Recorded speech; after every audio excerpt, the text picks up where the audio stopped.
सोचिए, अगर कोई इंसान सालों तक अनबियरेबल पेन में हो और डॉक्टर्स भी उसे ठीक ना कर पाए, तो क्या उसे अपनी मर्जी से मौत चुनने का अधिकार होना चाहिए?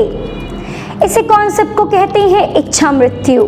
सिंपल वर्ड्स में इच्छा मृत्यु का मतलब है जब कोई patient severe illness, unbearable pain या परमानेंट कोमा जैसे कंडीशन में हो।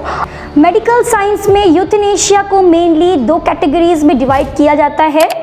पहला है एक्टिव यूथनेशिया। इसमें डॉक्टर्स किसी मेडिसिन या इंजेक्शन के थ्रू पेशेंट के लाइफ को डायरेक्टली एंड कर देता है। ये ज़्यादातर कंट्रीज में इलीगल है क्योंकि इससे लाइफ इंटेंशनली एंड की जाती है। दूसरा है पैसिव यूथनेशिया। इसमें डॉक्टर्स लाइफ सपोर्ट सिस्टम्स जैसे वेंटिलेटर, फीडिंग ट्यूब या मेडिसिन को रिमूव कर देते हैं ताकि पेशेंट नेचुरली प्रोसेस से डेथ पा सके।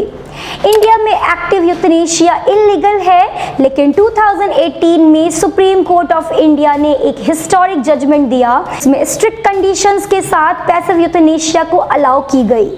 इसी जजमेंट में कोर्ट ने लिविंग विल का कॉन्सेप्ट भी अप्रूव किया, जिसमें कोई पर्सन पहले से लिख सकता है कि अगर फ्यूचर में वो कोमा या क्रिटिकल कंडीशन में हो जाए तो डॉक्टर्स उसके ट्रीटमेंट के बारे में क्या डिसीजन ले सकते हैं। यूथनेशिया पर डिबेट काफ़ी हद तक अरुणा शानबर्ग के केस से शुरू हुआ। अरुणा शानबर्ग 1973 में एक ब्रूटल अटैक के बाद 42 इयर्स तक वेजिटेटिव स्टेट में रही। इस केस में पूरे देश में ये डिस्कशन शुरू कर दिया कि सफरिंग और डिग्निटी के बीच बैलेंस कैसे बनाया जाए। रिसेंट टाइम में भी कुछ केसेस सामने आए हैं, जैसे हरीश राणा, जिन्होंने अपनी सिवियर हेल्थ कंडीशन की वजह से इच्छा मृत्यु की परमिशन मांगी।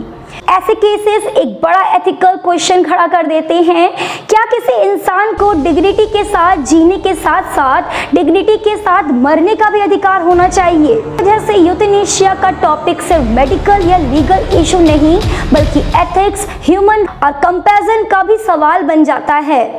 Thanks for watching.